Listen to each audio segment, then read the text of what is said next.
Hi, One Forum News brings you the best. Please kindly subscribe to this channel. Your comments and your likes will be highly appreciated. We are busting on straight forward to South Africa to take a look at what is happening in the camp of the newest party in that country, that's the MK party. And let's look at that party critically and see the way forward and the prospect for that party. Already, that party is working so hard and causing a lot of positive trouble within the camp of other parties in that country, especially the ANC. Let's see how they can be able to function well and perform well in the forthcoming election, that's the 2024 election in that country. And some of us can comfortably project that if they are able to put their house in order and work very hard, they will be able to at least gather about 12% of the vote of the ANC. Yes, you heard me right. We are talking about the 12% of the vote that the ANC is supposed to gather. Meanwhile, the ANC themselves, that's the ANC, they need that vote to be able to function well in government. But that is the problem that they are facing going forward. Now, already you all know that the court cases are already in and a lot is yet to come. Yes, a lot is going to happen because this very party, the MK party, is a great threat to the ANC. ANC will not take these things lying down. They will fight to the end and a lot is coming on. But let's look at this party. Some argue that Jacob Zuma at this point really need a lot of people to support him, even the youth. And what can help him very well, as some of us can suggest, is he really need his son. Though he has the political will, he has the charisma and everything, but his son is needed at this point for more of the youth. He's a man that cuts across both the youth and the old. They love him. He's the man of the people. Yes, we know that very well. But at this juncture, how the son also, who seems to also have his own political party, that's all game changers. All game changers. Yeah, that's the name of his political party or the movement. It seems they are having some difficulties and they may not be able to contest in the forthcoming election. So this time, he needs to support his father for the father to be able to accomplish or achieve exactly what they need to do.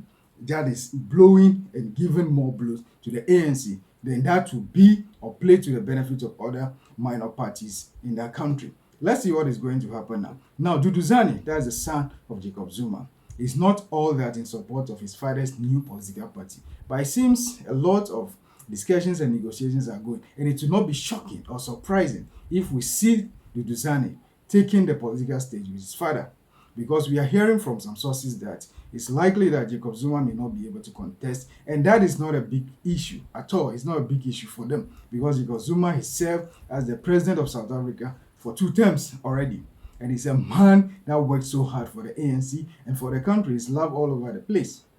Though he may not be able to contest, plus or minus, it could happen that he will contest, it could happen that he may be disqualified because of some prison terms. Already something happened in the past and he was convicted for about 15 months that he served only 2 months and he was given parole. That may play to his disadvantage. Yes, we all agree to that. But I don't think that is what he's looking at. He is just looking at causing massive problem in the ANC by sharing their votes with them. That is why he's belonging and he have all his effort this year and this time around on the MK party. So let's see how this whole thing is going to go. Now, about his son. His son is very cool when it comes to the youth of South Africa. He's able to also gather some followers because of his party. He's been going all over the place campaigning. No matter how small or little the number of people that he's likely to add to his father's party, if he is able to make that strong political statement that he's joining the father, is going to play positively to his father's favor, because at this point all hands have to be on deck for them to cause the issue or the problem, the positive problem that they would like to cause to the ANC.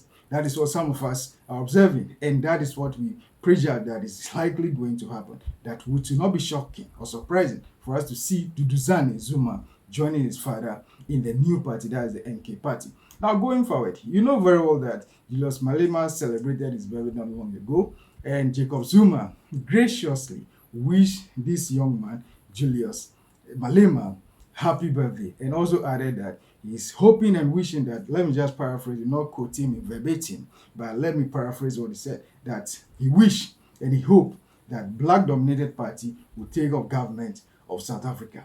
That is a very tricky statement because, politicians will not just make statements just for making statements' sake.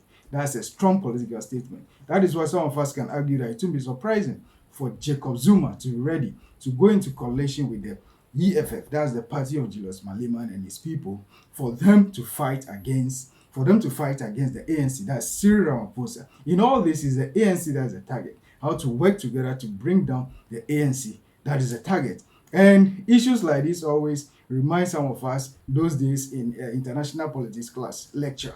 I'm talking about international politics lecture, where our professors would do tell us that when it comes to politics, sometimes an enemy of an enemy is a friend, and a friend of an enemy is an enemy. That's exactly what is happening. In the past, Jacob Zuma and Julius Malema, they were not in any good terms. If you remember very well, Jacob Zuma and Cyril Ramaphosa, they forced Julius Malema out of ANC. Yes, for misconduct and some other things. They forced him out. He was expelled from the party completely.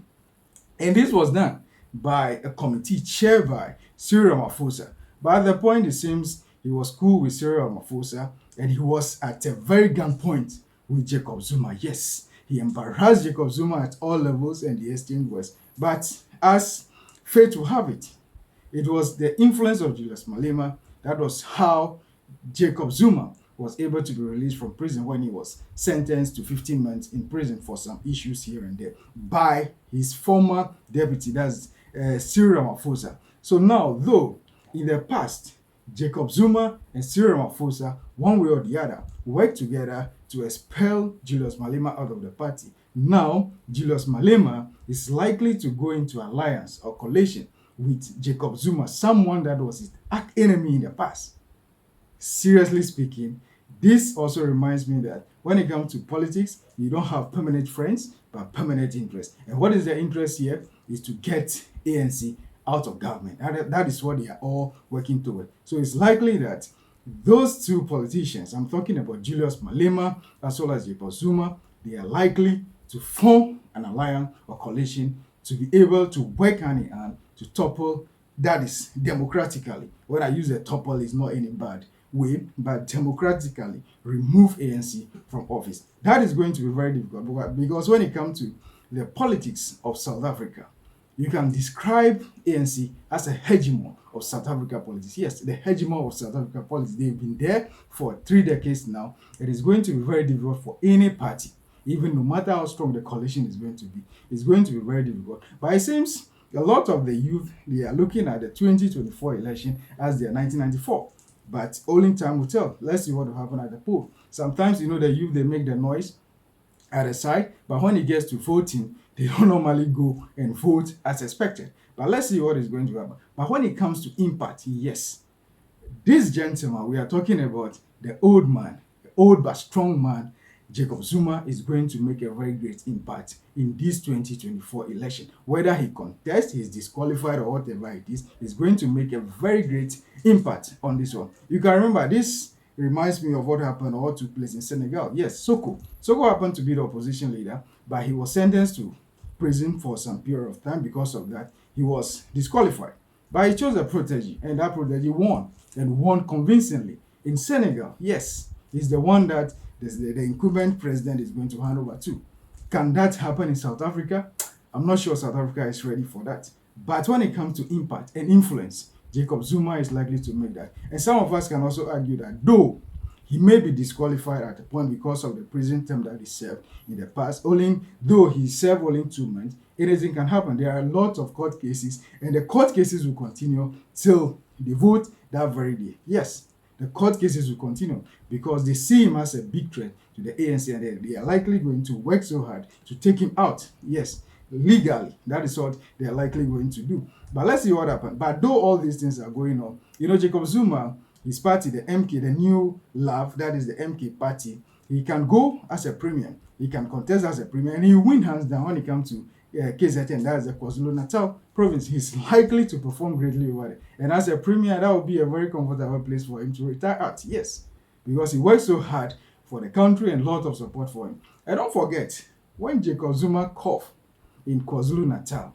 the whole of South Africa is going to catch cold. Yes, whether I like it or not. He's the man of the people. People trust him. That is why some of us are arguing that if he's able to convince his son to join him, to also bring the little that he has, they can be assured that the 12% of the vote of ANC, we are talking about ANC, 12% of ANC, and don't forget, ANC really need that vote to be able to function very well and to win comfortably. But if he's able to bring the right people on board, convince the right people to join him, he's going to make a great impact. But I don't think that his main focus is about leading and contesting at the highest level. I don't think that is what is contesting for now or fighting for now. He wants his impact to be felt, and he's going to be felt all over South Africa, whether they like it or believe it or not. Politically, he's a great guy and he's going to work so hard for that country. But let's see what happened at the end. Let's observe something also. When it comes to politics, the will and the love of the people count very much. And Jacob Zuma is loved by the people, and even those in opposition. Yes, they like the man. They talk good about the man. That is one beautiful thing about him. It is likely to make a very great impact. The MK party has come to stay, and I know that the people of South Africa are buying into the idea. But as to them winning the apex and the political structure for them to be very effective in the political system and the structure of South Africa, that is the debate ongoing. But for the 12%, if they are able to work so hard, put their houses in order, and bring the right people on board, including Duduzane and his team, as well as able to convince Julius Malema and some other people to join them, they will be able to function and perform greatly. But we are looking at what is happening in South Africa. We have our eyes fixed there, and we are here to bring you everything political when it comes to this 2024 election. Please, for more, kindly subscribe to this channel, One Forum News, for the best when it comes to security, crime, as well as politics and political history of Africa. We are here to bring you the best. Always be in touch with us and kindly subscribe to this channel. Thank you so much.